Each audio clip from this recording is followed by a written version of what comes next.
Everyone, आज मैं आपके लिए एक्सप्लेन करूंगी मॉर्टेलिटी का एपिसोड नंबर 12। तो जैसा कि लास्ट एपिसोड में हमने देखा था कि फेंग हान ने नेबुला बेबी से स्टारगेट ब्रेसलेट उधार लेके वो माना स्टेज पर पहुंच गया, जिसके बाद उसने मोटू और पतलू को भी कैप्चर किया जो कि नैनशियान के चमचे थे। फेंग हान ने उन्हें टेलिस्मान का डर दिखा के और साथ ही डिमोनिक वेपन देकर अपनी साइड कर लिया, जिसके बाद ये लोग लॉन्गयुआन रिवर के लिए निकल पड़े ताकि फेंग हान वहाँ से बाय हाईचान की बॉडी को मूव कर पाए। साथ ही फेंग हान ने शाओलिंग को बताया कि वो रीइंकार्नेशन की मेथड को इजाद करने वाला है और तभी उनकी बातें कि मॉर्टल ने सुन ली।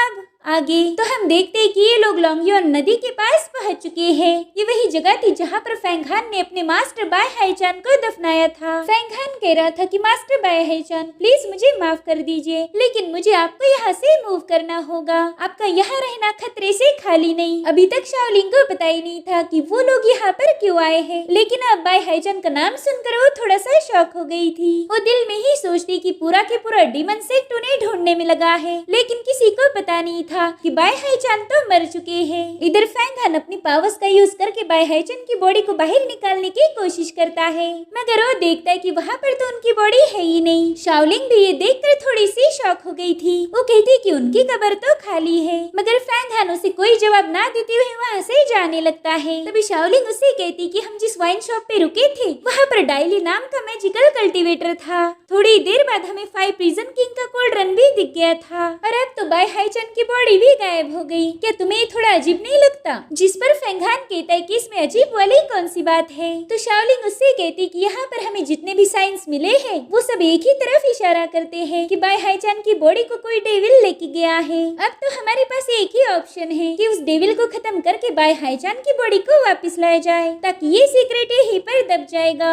जिस पर फेंग हान कह रहा था कि ये तो बस तुम्हारी सोच है, तुम्हारी स्पेकुलेशन के अलावा तुम्हारे पास कोई सॉलिड प्रूफ नहीं जो ये बात साबित कर पाए। और अगर तुम्हारा अंदाजा सही भी होगा तो तुम चाहती हो कि मैं उस डेविल के पास जाकर बाय हाईचान की बॉडी को वापस लाने की कोशिश करूं, जो कि अब तक डिस्ट्रॉय हो गई होगी, और फिर इसी मौके का फायदा उठाकर तुम मुझ पर अटैक कर दोगी। मेरे ख्याल से अब तुमने सच बोल देना चाहिए। बोलो शाओलिंग, तुम यही चाहती हो ना? मुझे तुम्हारे असली इरादे जानने हैं। ये सब सुनकर शाओलिंग उस पे गुस्सा हो गई थी। वो कहती तौबा तौबा, यहाँ पर तो दिल की बात कहने की भी इजाजत नहीं है। ये बंदा तो मुझे कुछ भी बोलने नहीं देता। फेंग हान उससे कह रहा था कि तुम्हें अपना दिमाग ज्यादा चलाने की जरूरत नहीं, वो काम करने के लिए मैं मौजूद हूँ। इतना कहकर वो वहाँ से चला जाता है। शाओलिंग को उसकी बातों से बहुत ज्यादा गुस्सा आ गया था, मगर अब वो क्या करे? फेंग हान तो उसका मास्टर था, इसलिए चुपचाप से उसे फॉलो करती है। जिसके बाद हमें जियालान पिक का सीन दिखाया जाता है जहाँ पर छोटी सी शुई अपने ग्यूकिन के साथ खेल रही थी और तभी उसे महसूस होता है कि वहाँ पर कोई आ चुका है। इसलिए शुई तुरंत ही अपनी पोजीशन में आकर उस पर अटैक करना शुरू कर देती है, मगर वो शख्स शुई के सारे अटैक्स को डॉज करके उसके सर पर एक पत्थर मारता है,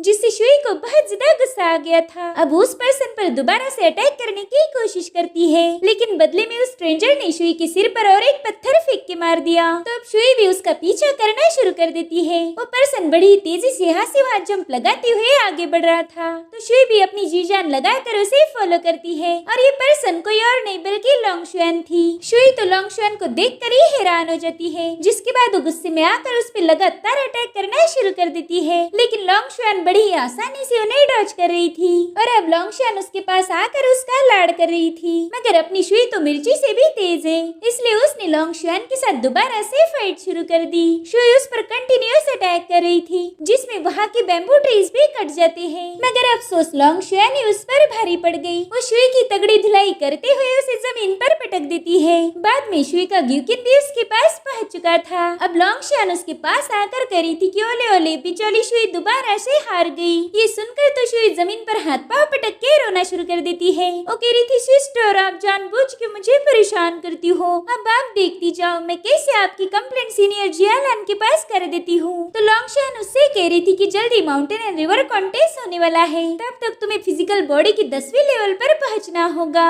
और मेरे ख्याल से ये बात तुम्हें सीनियर जियालान ने साफ साफ बता दी थी, तो अब जाओ और उनके पास मेरी कंप्लेन करो और फिर हम देखते कि सजा किसे मिलेगी, तुम्हें या फिर मुझे। तो अब शुई उठते हुए कह रही थी कि सीनियर, आपको तो आपकी प्यारी शुई पर जरा सा भी तरस नहीं आता। देखो, पहले ही मैं आपके साथ फाइट करके थक गई हूँ। ये सुनकर लोंगशुआन अपनी मुंडी हिला रही थी। उसे पता था कि ये सब शुई के नखरे हैं ताकि वो प्रैक्टिस से बच जाए। तो अब लोंगशुआन ने ना चाहते हुए भी उसे आधे दिन की छुट्टी दे दी। ये सुनकर शुई की थकान तुरंत ही गायब हो जाती है। वो कह रही थी कि सिस्टर लोंगशुआन, आप मेरी सबसे प्यारी बहन हो। अब मैं जा रही हूँ फेंगहान के साथ खेलने के लिए। मगर लोंगशुआन उसे रोकते हुए कहती है कि मैं भी तुम्हारे साथ चलूंगी। मगर शुई उसे अपने साथ बिल्कुल भी ले जाना नहीं चाहती थी। वो कहती, सिस्टर, अब जल्दी माउंटेन एंड रिवर का रैंकिंग कॉन्टेस्ट होने वाला है और मैं चाहती हूँ कि आप अपनी प्रैक्टिस पर पूरा फोकस करो। मेरे साथ समय जाया करके आपको कुछ नहीं मिलेगा। अब शुई जल्दी से वहाँ से खिसकने की कोशिश करती है, मगर लोंगशुआन कहती कि शुई, तुम्हें मेरी फिक्र करने की जरूरत नहीं। वैसे भी फेंगहान ने डीमन बैटलफील्ड पर तुम्हारी मदद की थी,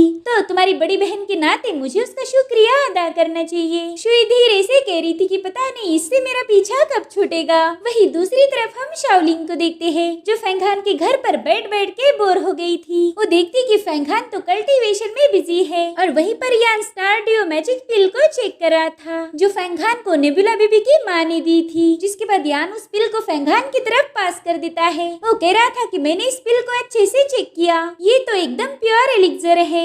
एक बार तुम इस स्टारडियो मैजिक पिल को एब्सॉर्ब कर लो, फिर तुम्हारी माना स्टेज की पावर और ज्यादा बढ़ जाएगी। मगर क्या तुम श्योर हो कि तुम्हें इसके बारे में सिक को रिपोर्ट नहीं करना, क्योंकि ये स्टार लॉर्ड का गिफ्ट है। साथ ही अब तुम्हारी कल्टीवेशन लेवल भी बढ़ चुकी है, तुम एक ट्रू डिसाइपल बन सकते हो। जिस पर फेंगहान कह रहा था कि मैं युवा सिक के लोगों को अच्छे से जान चुका हूँ। यहाँ पर अच्छे लोग कम और बुरे लोग ज्यादा है। अगर उन्हें पता चला कि मैं एक ट्रू डिसाइपल बन चुका हूँ तो वो मुझे टारगेट करेंगे, इसीलिए फिलहाल मैं किसी को कुछ नहीं बोलूंगा। वैसे भी माउंटेन एंड रिवर के रैंकिंग कॉन्टेस्ट में सबको पता चल जाएगा कि मेरी रियल लेवल कौन सी है। फिलहाल मेरी मास्टर किंग शुई सिक्लूजन में है, उनके वापस आने तक हमें इस बात को दबाना होगा, क्योंकि पहले ही हम पर 8 डिसाइपल और 8 परिंदों को मारने का इल्जाम है। इसीलिए हमें अपनी अथॉरिटी एस्टेब्लिश करने में थोड़ा सा वक्त लगेगा। यान भी उसकी बात से पूरी तरह से अग्री था। फेंगहान कह रहा था कि वैसे भी नैनशियान ने मुझे उकसाने की कोशिश की है, तो मैं उसे इसकी सजा देकर अपना रुतबा कायम करूंगा। साथ ही लोगों तक ये मैसेज भी पहुंच जाएगा कि फेंगहान को उकसाने का क्या अंजाम होता है, और फिर मेरे से कोई पंगे लेने की हिम्मत नहीं करेगा। जिसके बाद उस स्टारडियो मैजिक पिल को रिफाइन करना शुरू कर देता है। मगर इसमें फेंगहान को बहुत ज्यादा तकलीफ हो रही थी, क्योंकि उस पिल में बहुत ही खतरनाक मेडिसिनल पावर थी। यान उससे कह रहा था कि भले ही तुम सुपरनेचुरल पावर की सीक्रेट रेल में पहुंच चुके हो, मगर तुम्हारी फाउंडेशन अभी भी कमजोर है और हम इसे इग्नोर नहीं कर सकते। चलो इस बार मुझे तुम्हारी मदद करने दो। जिसके बाद यान तुरंत ही फेंगहान के अंदर अपनी मैजिकल पावर डाल देता है। इस वजह से फेंगहान बड़ी आसानी से उस पिल को रिफाइन कर पा रहा था। इधर शाओलिंग देखती कि अरे ये दोनों तो पिल रिफाइनिंग में बिजी है, इनका तो मुझ पर जरा भी ध्यान नहीं, तो क्यों ना इस मौके का फायदा उठाकर बाहर की दुनिया देखी जाए। जिसके बाद शाओलिंग चुपचाप से घर से बाहर निकलती है। वहीं दूसरी तरफ शुई लोंगशुआन को लेकर नाचते गाते हुए फेंगहान की तरफ जा रही थी, और इसी इलाके में शाओलिंग भी पहुंच जाती है। वो उन दोनों को देखकर जल्दी से छुप गई थी, मगर लोंगशुआन को उसका प्रेजेंस महसूस होता है। वो उस इलाके को गौर से देख रही थी, लेकिन शुई में सबर कहाँ ही था। वो जल्दी से जंप लगा कर कहती कि ओए मॉन्स्टर, जल्दी से बाहर आ जा। तो शाओलिंग हंसते हुए बाहर आती है। वो कहती है, अरे वाह, तुमने तो मुझे पहचान लिया, लगता है तुम भी युवा सिक के होशियार मेंबर हो। तो शुई उससे कहती कि तुम्हारी तारीफ के लिए शुक्रिया, मगर मैं एक ही नजर में तुम्हें देख के बता सकती हूँ कि तुम बिल्कुल भी अच्छी नहीं हो। जिसके बाद लोंगशुआन उससे पूछती कि आखिर तुम हो कौन। तो शाओलिंग बताती है कि मैं तो फेंगहान की सर्वेंट हूँ, अब जल्दी से मेरे रास्ते से हट जाओ। ये सुनकर शुई उससे कह रही थी कि तुम झूठ बोल रही हो, फेंगहान तो कभी अपने लिए सर्वेंट नहीं रखेगा, और खासकर तुम्हारी जैसी तो बिल्कुल नहीं। मुझे लगता है कि तुम मुझे छोटी बच्ची समझ के उल्लू बना रही हो। साथ ही लोंगशुआन भी कह रही थी कि चलो हम फेंगहान के पास जाते हैं, वहीं पर सारी बातें क्लियर होगी। ये सुनकर शाओलिंग उससे कह रही थी कि अरे तू है कौन जो तेरे सामने कंफर्म करूं। और फिर इसी बात के ऊपर से इन दोनों में लड़ाई होना शुरू हो गई। वो दोनों भी अपनी अपनी पावर्स को एक्टिवेट करके एक दूसरे पर जंप लगा देते हैं। उनके क्लैश में पावरफुल एनर्जी रिलीज तेज हो रही थी, जिसके बाद शुई ने भी उस पर मल्टीपल अटैक करना शुरू कर दिया।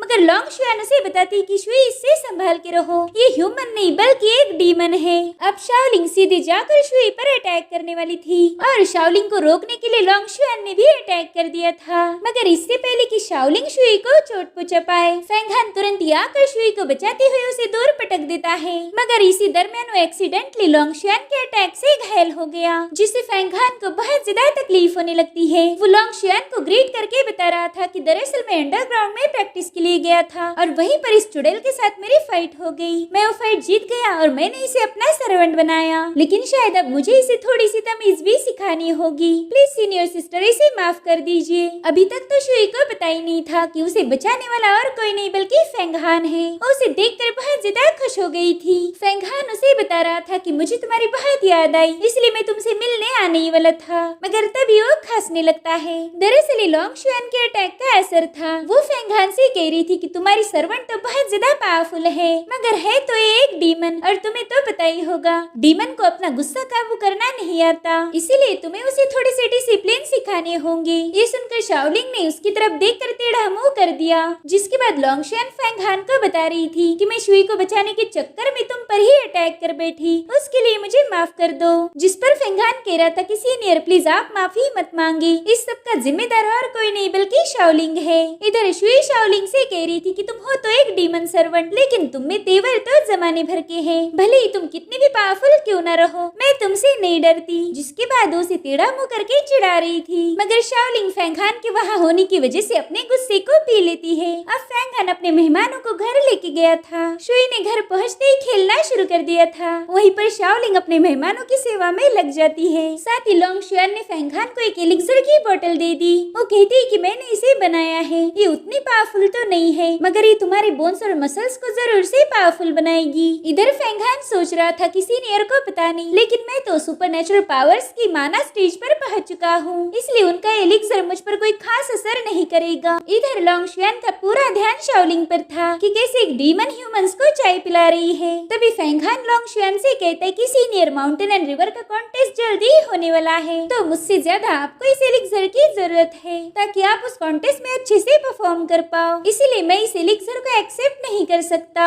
ये सुनकर लॉन्ग शुआन बहुत ज्यादा हैरान थी। वो समझ गई थी कि फेंग हान बहुत नेक दिल इंसान है। वो कहती फेंग हान जब मैंने तुम्हें देखा तब मैंने मेरी पावर्स को विड्रॉ कर दिया, लेकिन मेरी 30% पावर का असर तुम पर हो चुका है और ये तुम्हें आगे चल के तकलीफ देगा। साथ ही तुम mountain and river ranking contest के लिए प्रैक्टिस भी नहीं कर पाओगे। इधर शुई तितलियों के साथ खेलने में बिजी थी और तभी उसे ये सारी बातें सुनाई देती है। उसे बिल्कुल भी पसंद नहीं था कि फेंग हान किसी के आगे कमजोर पड़े। वो देखती कि लॉन्ग शुआन एलिक्सर लेने के लिए फेंग हान को मस्का मार रही है, तो जल्दी से आकर जबरदस्ती फेंग हान के हाथों में वो बोतल थमा देती है। वो कहती चुपचाप इसे एक्सेप्ट करो, वैसे भी मेरी सिस्टर लॉन्ग शुआन बहुत ज्यादा स्ट्रांग है, तो उन्हें इस एलिक्सर की जरूरत नहीं, इसलिए तुम जल्दी से अपनी इंजुरीज को हील कर लो। दरअसल फेंग हान शुई का सबसे फेवरेट पर्सन था और वो फेंग हान के लिए कुछ भी कर सकती है, तो फेंग हान को भी जबरदस्ती वो एलिक्सर एक्सेप्ट करना ही पड़ता है। अब शुई भी उनके साथ गप्पे लड़ाने बैठ गई थी। वो कहती फेंग हान मैं तुमसे बहुत नाराज हूँ, पता नहीं तुम अचानक से कहाँ पर चले जाते हो, तुम्हारे बगैर जियालान पिक में मेरा तो दम घुट रहा था। ये अच्छा हुआ कि तुम जल्दी से वापस आ गए, क्योंकि वहाँ पर मेरे साथ खेलने के लिए कोई नहीं था। जिसके बाद हमें दूर दराज पहाड़ियों का सीन दिखाया जाता है। वहाँ पर किंग वेई अपनी बहन किंग शुई को बाहर बुला रही थी। वो कहती सिस्टर जल्दी माउंटेन एंड रिवर कॉन्टेस्ट होने वाला है, इसलिए आप जल्दी से सेक्लूजन से बाहर आ जाओ। मैं चाहती हूँ कि आप उस कॉन्टेस्ट में मेरा परफॉर्मेंस देखें। जिस पर किंग शुई कहती कि किंग वेई मैं तो बस सक्सेसफुल होने के बाद ही सेक्लूजन से बाहर आऊंगी और इसमें थोड़ा सा वक्त लग सकता है, लेकिन तुम अपनी प्रैक्टिस पर फोकस करना। जिस पर किंग वेई कह रही थी कि आप फिक्र मत करो,